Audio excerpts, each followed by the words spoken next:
Hello everyone, I am Rajesh Sharma. Welcome all of you in my channel. Today we will learn about voices.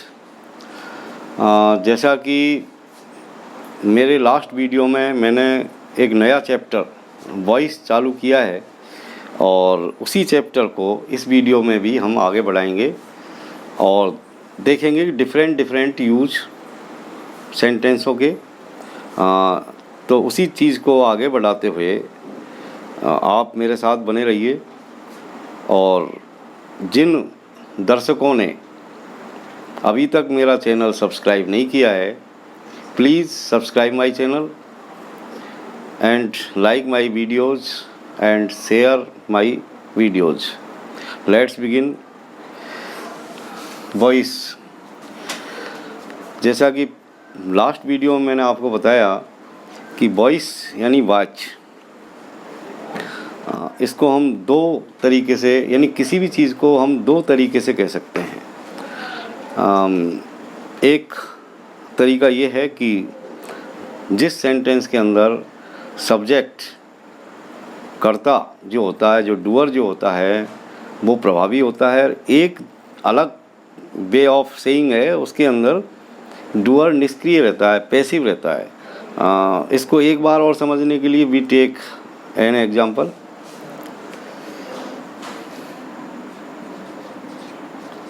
Mohan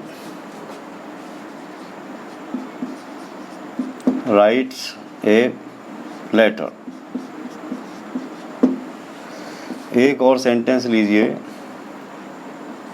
A letter is written by Mohan. ये दोनों ही sentence है, एक ही बात को दोनों express कर रहे हैं, मीनिंग सेम है। Mohan writes a letter, Mohan एक पत्र लिखता है, and in this sentence a letter is written by Mohan, यानी लेटर मोहन के द्वारा लिखा जाता है। बात वही है, यानी लेटर लिखा जा रहा है और वो मोहन उसको लिख रहा है। लेकिन फर्स्ट सेंटेंस के अंदर हम देखते हैं कि यहाँ पर जो सब्जेक्ट मोहन है वो सब्जेक्ट है, और ये इस सेंटेंस के अंदर एक्टिव भूमिका निभा रहा है, इसलिए ये एक्टिव वॉइस का वाक्य है। जहाँ सब्जेक्ट डूअर कर्ता जो होता है वो क्रिया के ऊपर प्रभावी रहता है तो वो एक्टिव वॉइस, और जहाँ कर्ता यानी सब्जेक्ट पैसिव हो जाता है, निष्क्रिय हो जाता है, तो वो पैसिव वॉइस बन जाता है। दूसरे शब्दों में हम इस तरह कह सकते हैं कि यहाँ जो वर्ब है राइट, ये जो राइट वर्ब है, the verb in this sentence shows that the person denoted by the subject does something, यानी जो पर्सन है जो सब्जेक्ट के रूप में काम कर रहा है वो कुछ काम करता है, वो कुछ कर रहा है। एंड इन दिस सेंटेंस, इस सेंटेंस के अंदर something is done to the subject, यहाँ सब्जेक्ट के साथ कुछ होता है। Something is done to the subject by the person denoted by the subject. तो जैसा कि मैंने पिछले वीडियो में भी इसके बारे में चर्चा की थी, और इसकी जो बेसिक पैटर्न है वो भी मैंने आपको बताया था। तो इसका जो बेसिक पैटर्न है बनाने का वो इस तरीके से है कि सबसे पहले हम ऑब्जेक्ट को लिखते हैं, ऑब्जेक्ट, और ऑब्जेक्ट के बाद में हेल्पिंग वर्ब, हेल्पिंग वर्ब के बाद में हम मेन वर्ब की थर्ड फॉर्म लाते हैं और बाई लगा करके सब्जेक्ट को लिखते हैं। जैसे ये सब्जेक्ट है और ये ऑब्जेक्ट है, ये वर्ब है एम बी, और ये सब्जेक्ट। आप यहाँ देख रहे हैं कि ये एक्टिव वॉइस का सेंटेंस है, एक्टिव वॉइस, और ये पैसिव वॉइस का सेंटेंस है, पैसिव। तो ऊपर वाला जो सेंटेंस है, जो एक्टिव वॉइस का सेंटेंस है, उसमें सब्जेक्ट वर्ब से आगे है और ऑब्जेक्ट वर्ब के बाद में है। यहाँ पर ये लेटर ऑब्जेक्ट है और ये जो सब्जेक्ट था वो यहाँ बाई लग करके ऑब्जेक्ट बन गया है। यानी ये ऑब्जेक्ट बन गया है और ये सब्जेक्ट बन गया है। कहने का मतलब सब्जेक्ट ऑब्जेक्ट बन जाता है बाई लग के, और ऑब्जेक्ट सब्जेक्ट बन जाता है। इसके अलावा जो वर्ब आती है उसकी हमेशा थर्ड फॉर्म लिखी जाती है, जैसे ये रिटर्न है। इसके अलावा टेंस के अनुसार, यानी जो भी टेंस का सेंटेंस है, जिस भी टेंस का सेंटेंस है उसी के अकॉर्डिंगली हम टू बी फॉर्म वर्ब की लिखते हैं, मतलब हेल्पिंग वर्ब लिखते हैं। अब जैसे ये जो सेंटेंस था ये प्रेजेंट सिंपल टेंस का वाक्य है, तो प्रेजेंट सिंपल टेंस यानी प्रेजेंट टेंस की जो हेल्पिंग वर्ब है इज, एम, आर, उन्हीं का हम यहाँ पर यूज़ करेंगे। यदि पास्ट टेंस की बात होती तो हम वाज वर का यूज़ करते।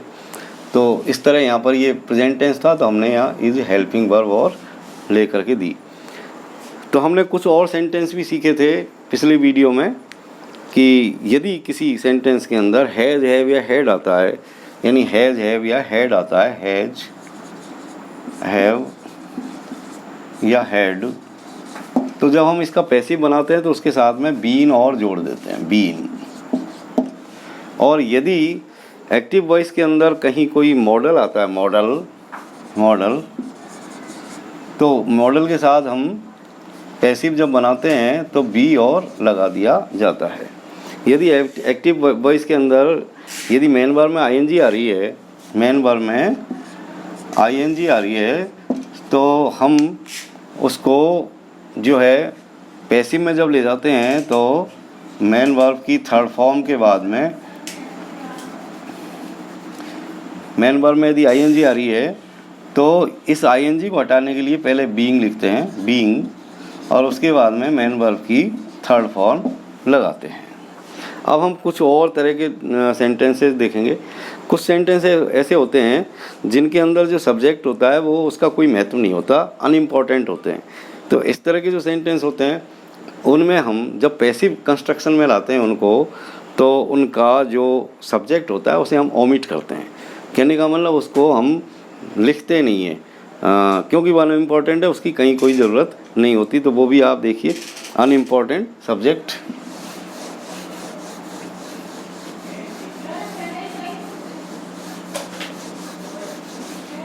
अनइम्पॉर्टेंट सब्जेक्ट,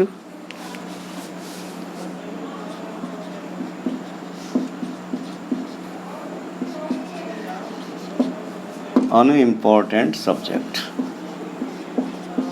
अनइम्पॉर्टेंट सब्जेक्ट वाले सेंटेंस। अनइम्पॉर्टेंट सब्जेक्ट प्राय ऐसे सेंटेंस जिनका जो सब्जेक्ट होता है वो या तो जैसे पीपुल हो, पीपुल,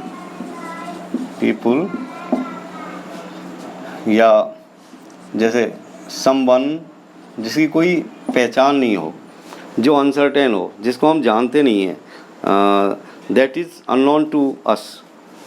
जैसे पीपुल है, समवन है, समबॉडी है, इस तरह के सब्जेक्ट, इनको हम ओमिट कर देते हैं। कुछ सेंटेंस लीजिए आप, फॉर एग्जांपल, जैसे पीपुल से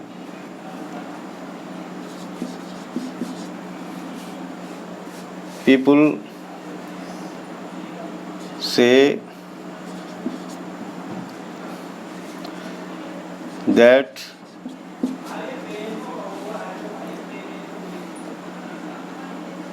smoking is injurious to health। जैसे ये कोई सेंटेंस है, people say that smoking is injurious to health. लोग कहते हैं कि स्मोकिंग हेल्थ के लिए हानिकारक है। जब हम इसका इस तरह का यदि कोई स्ट्रक्चर आता है, इस तरह के यदि कोई सेंटेंस आते हैं, तो उनको हम कैसे चेंज करेंगे ये भी आपको देखना है। तो जहाँ पर पीपुल से या दे से, दे, जैसे दे शब्द है तो दे को भी हम अनइम्पॉर्टेंट ही मानते हैं। और जैसे दे से आए या पीपुल से आए या समवन से आए या समबॉडी से आता है, तो जब हम इनको पैसिव में लाते हैं तो अधिकतर हम क्या करते हैं कि इट इज़ सैड, इसको वाक्य को हम इट इज़ सैड से शुरू करते हैं। It is sad, it is sad. People से या समवन से या समबॉडी से या दे से, जब हम इसका पैसिव बनाएंगे तो इस तरीके से हम इसको शुरू करेंगे, इट इज़ सेड दैट, आगे सेंटेंस को ऐसे कैसे लिखेंगे, that smoking is injurious to health.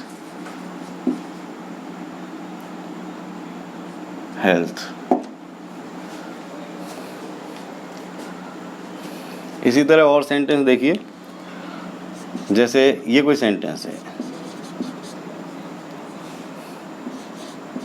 They rot a letter, ये कोई सेंटेंस।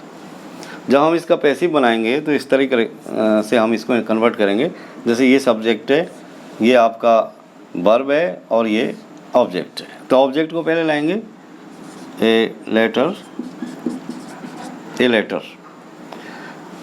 सेंटेंस के अंदर देखेंगे कि टेंस कौन सा है। तो यहाँ पर जो वर्ब आ रही है वो क्रिया की सेकंड फॉर्म है, रॉट यानी पास्ट टेंस है। तो पास्ट टेंस की हम हेल्पिंग वर्ब काम में लेंगे, जैसे वाज वर्ब, तो वाज सिंगुलर नंबर के साथ और वर्ब प्लूरल नंबर के साथ। यहाँ पर लेटर सिंगुलर नंबर है तो was, a letter was. Write की थर्ड फॉर्म रिटन, और फिर बाई लगा करके हम सब्जेक्ट को ऑब्जेक्ट बनाते हैं। अब यहाँ पर जो सब्जेक्ट है वो दे है। अब दे को यहाँ पर हम लिखने की कोई ज़रूरत नहीं है, क्योंकि ये अनइम्पॉर्टेंट सब्जेक्ट है कि a letter was written by them, तो ऐसा लिखना ज़रूरी नहीं है और इसको यहीं पर हम छोड़ देते हैं। तो इस तरीके के जो सेंटेंस होते हैं जिनके अंदर सब्जेक्ट समबॉडी, समवन, पीपुल या दे, इस तरह के जो आते हैं सब्जेक्ट, उनको हम अंत में बाई लगा करके नहीं लिखते। और इसी पैटर्न में जैसे पीपुल से इस तरह के यदि कोई सेंटेंस है तो इनको हम इस तरीके से चेंज करते हैं, जैसे पीपुल से या समवन से या समबॉडी से या दे से। तो जब हम उसका पैसिव कंस्ट्रक्शन करेंगे तो इट इज़ सेड करके वाक्य को, सेंटेंस को एज इट इज़ आगे बढ़ा देते हैं। तो और हम देखेंगे कि कौन कौन से और टाइप्स के वाक्य होते हैं। जैसे कुछ सेंटेंस गोइंग टू वाले होते हैं, गोइंग टू वाले। तो जैसे गोइंग टू वाले यदि कोई सेंटेंस है जो गोइंग टू से जिनमें गोइंग टू का यूज़ होता है, गोइंग टू वाले जो सेंटेंस होते हैं, कुछ इसके भी आप एग्जाम्पल्स देखिए। जैसे Sita is going to cook food. जैसे और एक सेंटेंस देखो, he is going to buy a new house. जैसे ये कुछ सेंटेंस है, इनका जब हम पैसिव कंस्ट्रक्शन करेंगे तो ये इस तरह होगा, Sita is going to cook food.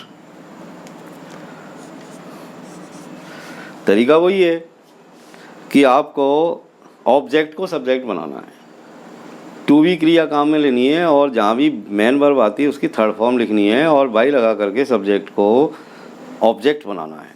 तो सबसे पहले आप इसमें ऑब्जेक्ट देखिए, Sita is going to cook food. तो ये फूड यहाँ पर ऑब्जेक्ट है, तो फूड को हम पहले लेके आएंगे, फूड। हेल्पिंग वर्ब पहले से ही इसमें ये टू बी क्रिया की फॉर्म यहाँ पर इज है, तो इज को ही हम लिखेंगे, फूड इज गोइंग टू, और बी लगा देंगे यहाँ पर, be, food is going to be. जहाँ भी गोइंग टू वाले सेंटेंस होते हैं उनमें हम इसको कर देंगे गोइंग टू बी। ध्यान रहे, keep it in your mind कि गोइंग टू वाले जो सेंटेंस होते हैं जब हम उनका पैसिव बनाते हैं तो गोइंग टू को गोइंग टू बी कर देते हैं और फिर हम वर्ब की थर्ड फॉर्म काम में लेते हैं। जैसे कुक है, कुक की, कुकड। तो food is going to be cooked और बाई लग के किसके द्वारा पकाया जा रहा है, सीता, ये सीता। इसका भी हम करके देखते हैं पैसिव कंस्ट्रक्शन। जैसे ही is going to buy a new house, वह एक नया घर या नया मकान खरीदने जा रहा है, ये इसका शाब्दिक अर्थ है। अब इसको हम पैसिव में लाएंगे तो ही इसका सब्जेक्ट है और बाई मेन वर्ब है, ए न्यू हाउस इसका ऑब्जेक्ट है। इस ऑब्जेक्ट को हम पहले लाएंगे, तो a new house, a new house is going to. अब ये जो इज गोइंग टू है इसी को हम बी और लगा के लिखेंगे, तो a new house is going to be, going to be. अब ये जो बाई यहाँ पर वर्ब आई है इसकी हम थर्ड फॉर्म लगेंगे, जैसे कि हम जानते हैं। और एक बार फिर मैं आपको बताऊंगा कि हमेशा एक्टिव से पैसिव में बनाते वक्त ध्यान रहे कि वर्ब की आपको थर्ड फॉर्म लगानी है। मेन वर्ब की हमेशा you must write third form of your main verb. तो बाई की बॉट, BOUGHT, बॉट। तो a new house is going to be bought और बाई लगा करके सब्जेक्ट बाई ही जो सब्जेक्ट है जब इधर आएगा तो हिम हो गया ये। जैसा कि मैंने इससे पहले वाले वीडियो में आपको प्रोनाउन चेंज के बारे में बताया था कि यदि ही होता है तो वो हिम हो जाता है, यदि सी है तो हर बन जाता है, और यदि बी है तो अस बन जाता है, आई है तो मी बन जाता है, यू है तो यू ही रहता है, और इट है तो इट रहता है, आई है तो मी बन जाता है, और यू का यू ही रहता है। और हम कुछ और सेंटेंस देखेंगे। कुछ ऐसे सेंटेंसेस भी होते हैं जिनमें ऑब्जेक्ट डबल होता है, डबल ऑब्जेक्ट, यानी डबल ऑब्जेक्ट वाले सेंटेंस। उनका हम किस तरीके से कंस्ट्रक्शन करेंगे।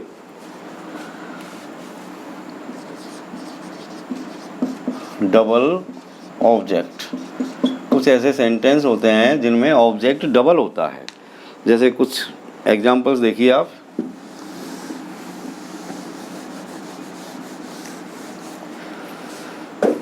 जैसे फॉर एग्जांपल,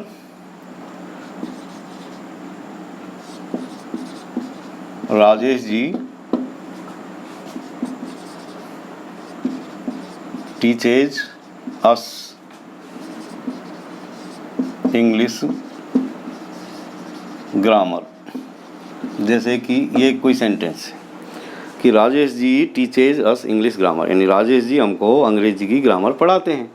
कुछ और देखिए,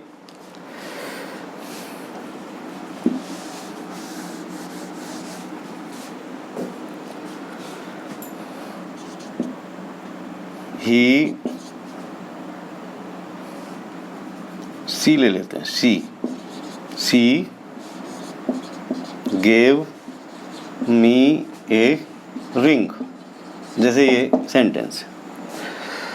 पहले वाले सेंटेंस को देखिए, यहाँ पर हम देखते हैं कि राजेश जी, ये इसका सब्जेक्ट है, टीचेज ये इसकी वर्ब है, वर्ब, अस ये इसका ऑब्जेक्ट है, इंग्लिश ग्रामर ये एक ऑब्जेक्ट और यहाँ पर आ गया, डबल ऑब्जेक्ट हो गया। Rajesh ji teaches us English, Rajesh ji हमको अंग्रेजी पढ़ाते हैं, तो यहाँ पर ये डबल ऑब्जेक्ट आ गया। दो ऑब्जेक्ट वाले जो सेंटेंस होते हैं उनमें एक ऑब्जेक्ट डायरेक्ट ऑब्जेक्ट होता है और एक इनडायरेक्ट ऑब्जेक्ट होता है। तो ये पहले वाला जो जीवित, यानी जिसको हम ये मान लीजिए जो ऑब्जेक्ट सजीव होता है वो इनडायरेक्ट ऑब्जेक्ट, और जो ऑब्जेक्ट निर्जीव होता है, नॉन लिविंग होता है या कोई थिंग होती है तो वो डायरेक्ट ऑब्जेक्ट कहलाता है। तो ये डायरेक्ट ऑब्जेक्ट है, डायरेक्ट, और डी ओ ये इनडायरेक्ट ऑब्जेक्ट है, आई ओ। तो हमेशा सेंटेंस के अंदर आई ओ कोई लिविंग थिंग होती है और डी ओ कोई नॉन लिविंग थिंग होती है। इसी तरह ये सेंटेंस है, इसके अंदर भी आप देखिए, सी ये सब्जेक्ट है और गेव इसकी वर्ब है और मी ऑब्जेक्ट है, इनडायरेक्ट ऑब्जेक्ट सजीव है, एरिंग ये निर्जीव है, डी ओ ये डायरेक्ट ऑब्जेक्ट। डायरेक्ट ऑब्जेक्ट हमेशा नॉन लिविंग थिंग और इनडायरेक्ट ऑब्जेक्ट हमेशा लिविंग थिंग, सजीव।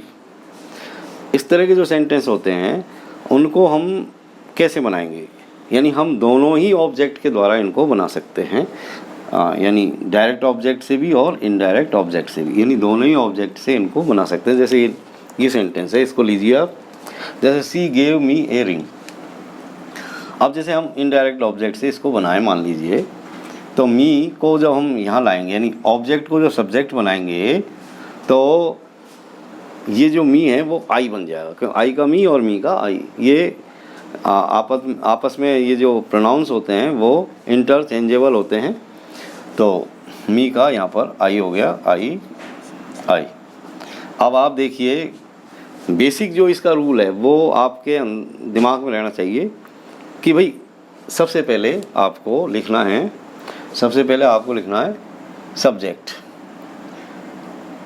सब्जेक्ट जो सेंटेंस में है वो ऑब्जेक्ट बनेगा, तो सबसे पहले आपको ऑब्जेक्ट लिखना है, और ऑब्जेक्ट के बाद में हेल्पिंग वर्ब, और हेल्पिंग वर्ब के बाद में मेन वर्ब की थर्ड फॉर्म, और उसके बाद में बाई लग के सब्जेक्ट आता है। ये इसका बेसिक पैटर्न है और इसे ही हमको फॉलो करना है, इसको हमेशा दिमाग में रखना है। तो जैसे सबसे पहले हमने ऑब्जेक्ट ले लिया, मान लीजिए हमने ये इनडायरेक्ट ऑब्जेक्ट लिया मी, और इसका यहाँ पर आई हो गया। अब हम इस सेंटेंस को देखेंगे हेल्पिंग वर्ब के लिए। हेल्पिंग वर्ब कौन सी लगानी है, जिस सेंटेंस के टेंस वाली। तो हम ये देखते हैं कि इस सेंटेंस का टेंस कौन सा है। तो यहाँ पर हम देख रहे हैं कि ये एम बी सेकेंड है, गिव की सेकेंड फॉर्म है, तो सेकेंड फॉर्म पास्ट टेंस को शो कर रही है। तो पास्ट टेंस की हेल्पिंग वर्ब लगाएंगे, यानी वाज और वर। तो आई के साथ वाज, आई वाज, और जो वर्ब दे रखी है मेन वर्ब उसकी हम थर्ड फॉर्म काम में लेंगे। जैसे गेव है तो इसकी हम थर्ड फॉर्म काम में लेंगे, गिव गेव गिवन, तो गिवन, तो आई वाज गिवन। अब ये जो आपका ऑब्जेक्ट दूसरा यहाँ पर बचा हुआ है उसको हम यहाँ पर लिखेंगे, यानी ए रिंग, इस वाले ऑब्जेक्ट को ए रिंग, और इसके बाद में हम बाई लगा करके सब्जेक्ट को पीछे ऑब्जेक्ट बना देंगे, सी का यहाँ पर हर हो जाएगा, हर। तो ये इस तरीके से आपने एक ऑब्जेक्ट यानी मी के यानी इनडायरेक्ट ऑब्जेक्ट से इस सेंटेंस को बनाया। अब आप चाहो तो इसको डायरेक्ट ऑब्जेक्ट से भी बना सकते हैं। तो डायरेक्ट ऑब्जेक्ट से बनाएंगे तो ए रिंग को हम पहले लिखेंगे, ए रिंग। नियम वही है, अब आपको हेल्पिंग वर्ब लिखनी है, पास्ट टेंस की helping verb was, third form लिखनी है गेव की गिवन। अब ये जो इनडायरेक्ट ऑब्जेक्ट है इसको यहाँ पर टू लगा के लिखना है, टू मी, और फिर बाई लगा करके सब्जेक्ट आपको लिखना है, सब्जेक्ट सी है तो ये हर। तो ये इस तरीके से इस सेंटेंस को हमने दो तरीके से चेंज किया। सी गेव मी ए रिंग, तो I was given a ring by her, उसने मुझे एक अंगूठी दी। अर्थ वही है कि I was given a ring by her, यानी उसके द्वारा मुझे एक अंगूठी दी गई थी।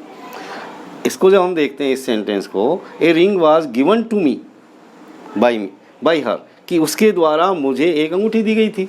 सेंस तीनों ही सेंटेंसों का एक जैसा है। इसको भी हम कन्वर्ट करेंगे पहले वाले को, Rajesh ji teachers us English, तो इसको भी हम इसी तरीके से दो तरीके से बना सकते हैं। जैसे अस इसका इंडायरेक्ट ऑब्जेक्ट है, इसको हम सब्जेक्ट बनाएंगे तो इस तरीके से हो गया। अस को जब हम यहाँ लाएंगे और सब्जेक्ट के रूप में तो ये वी बन गया, वी, तो वी। अब यहाँ पर हेल्पिंग वर्ब देखेंगे तो मेन वर्ब की पहली फॉर्म आ रही है, it means the sentence is of present tense, और प्रेजेंट टेंस की जो हेल्पिंग वर्ब है वो है इज एम आर। तो जो एक वचन है उनके साथ हम इज लगाएंगे, बहुवचन के साथ प्लूरल नंबर के साथ आर, और आई के साथ एम। तो यहाँ पर आपका सब्जेक्ट है प्लूरल नंबर वी, तो हम आर यहाँ पर यूज करेंगे, तो वी आर। और ये जो वर्ब है टीचेस, इसकी हम थर्ड फॉर्म काम में लेंगे, टीच की टॉट, टीच टॉट टॉट, तो we are taught, we are taught. अब ये जो बचा हुआ आपका ऑब्जेक्ट है दूसरा डायरेक्ट ऑब्जेक्ट, इसको हम यहाँ पर लिखेंगे, यानी एम बी के पास में English grammar,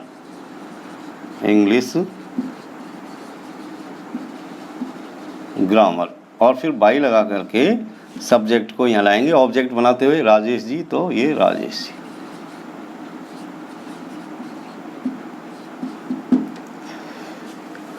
Rajesh ji teachers us English grammar, Rajesh ji हमको अंग्रेजी ग्रामर पढ़ाते हैं। We are taught English grammar by Rajesh ji, same meaning, यानी राजेश जी के द्वारा हमको अंग्रेजी पढ़ाई जाती है। अब हम इसको डायरेक्ट ऑब्जेक्ट से भी बना सकते हैं। इंग्लिश ग्रामर को आप पहले लिखिए, इंग्लिश ग्रामर,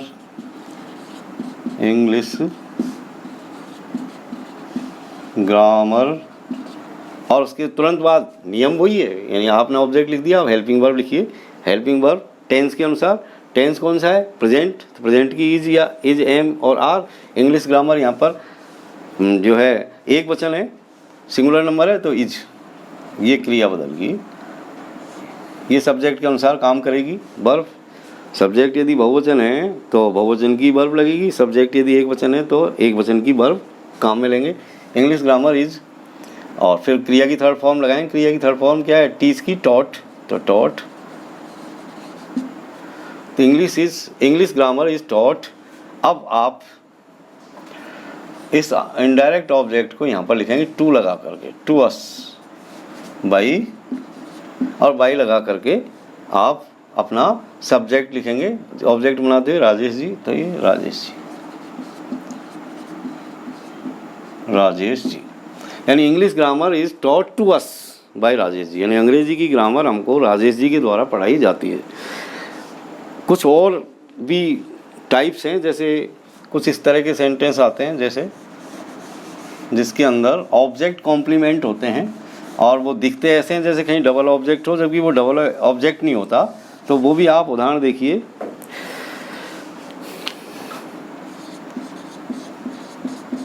ऑब्जेक्ट कॉम्प्लीमेंट वाले सेंटेंस जैसे our class elected Mohan our cricket team, जैसे एक कोई सेंटेंस है। आवर क्लास यानी हमारी कक्षा ने इलेक्टेड यानी इलेक्टेड किया, चुनाव किया मोहन का our cricket team. Our class elected Mohan our cricket team, या आवर क्रिकेट टीम कैप्टन, या आवर कैप्टन, इसको कैप्टन कर देते हैं। Our class elected Mohan our captain, our cricket team के कैप्टन इस तरह कर सकते हो, our CRICKET cricket team captain, cricket team captain, हमारी क्रिकेट टीम का कप्तान। यानी हमारी कक्षा ने मोहन को इलेक्ट किया हमारी क्रिकेट टीम के कप्तान के रूप में। तो हम यहाँ पर देखते हैं कि आवर क्लास इस सेंटेंस में सब्जेक्ट ये इसकी MB है, MB2 आ रही है। और हम यहाँ पर देख रहे हैं कि मोहन जो इसका ऑब्जेक्ट है। अब ये आगे की जो बात है आवर क्रिकेट टीम कैप्टन, तो कौन है ये our cricket team captain? Mohan है। तो कहने का मतलब ये जो चर्चा आगे इस सेंटेंस में हो रही है वो मोहन के बारे में होती है। तो ये जब भी कोई बात आगे बढ़े ऑब्जेक्ट से आगे और वो ऑब्जेक्ट के बारे में ही कोई हमको इन्फॉर्मेशन दे तो हम उसको ऑब्जेक्ट कॉम्प्लीमेंट कहते हैं। तो ये ऑब्जेक्ट कॉम्प्लीमेंट है, कॉम्प्लीमेंट, ऑब्जेक्ट कॉम्प्लीमेंट, ये कोई डबल ऑब्जेक्ट नहीं है, ये समझना है आपको। तो अब जब हम इसका पैसिव कंस्ट्रक्शन करेंगे तो नियम वही है, यानी आपको ऑब्जेक्ट पहले लिखना है। तो right your object first, your object is Mohan, so right Mohan first, Mohan. आपका जो नियम है वो ये है कि भाई ऑब्जेक्ट के बाद में हेल्पिंग वर्ब लगानी है। तो यहाँ पर हम देखते हैं कि ये जो वर्ब आ रही है वो पास्ट टेंस है, यानी MB2 है। तो पास्ट टेंस है तो पास्ट टेंस की हेल्पिंग वर्ब लेंगे हम, वाज या वर। तो मोहन सिंगुलर नंबर है, इज लेंगे, इज वाज लेंगे तो मोहन वाज। और फिर मेन वर्ब की थर्ड फॉर्म आपको लगानी है, इलेक्टेड, तो elected, Mohan was elected, Mohan was elected, Mohan का इलेक्टेड हुआ, मोहन इलेक्टेड हुआ किस रूप में? Our cricket team captain. तो इसी को हम आगे यहाँ पर ले आएंगे, Mohan was elected our cricket team captain, और बाई लगा करके अब आप सब्जेक्ट को यहाँ पर लिखेंगे। ऑब्जेक्ट बनाते हुए सब्जेक्ट कौन है आपकी? आवर क्लास, तो बाई आवर क्लास।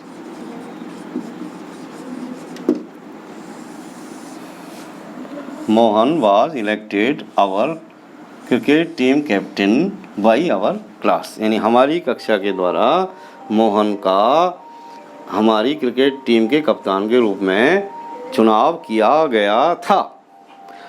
तो प्यारे बच्चों, डियर स्टूडेंट्स, अगले वीडियोज़ में वॉइस को हम और आगे बढ़ाएंगे। अभी ये कंप्लीट नहीं हुआ है चैप्टर, काफ़ी लंबा चैप्टर है। अभी हमने अफर्मेटिव सेंटेंस के ही कुछ डिफरेंट टाइप्स के यूजेस देखे, और अगले वीडियोज़ में मैं आपको और अलग तरह के जो सेंटेंस टाइप्स है उनके अलग अलग तरह के जो यूजेस हैं, किस तरह हम इम्पेरेटिव सेंटेंस के जो सेंटेंस हैं उनको हम पैसिव में चेंज करेंगे, इंटरोगेटिव सेंटेंस के सेंटेंस को हम किस तरह पैसिव में चेंज करेंगे, ऑप्टेटिव सेंटेंस को हम कैसे पैसिव में लाएंगे, एक्सक्लेमेटरी सेंटेंस को हम कैसे पैसिव के अंदर लाएंगे। तो ये सारी चीज़ें मैं और अपने अगले कमिंग वीडियोस में आपके साथ शेयर करूँगा। तब तक आप बने रहें। Keep watching my videos, subscribe my channel and like my videos. Thank you all of you.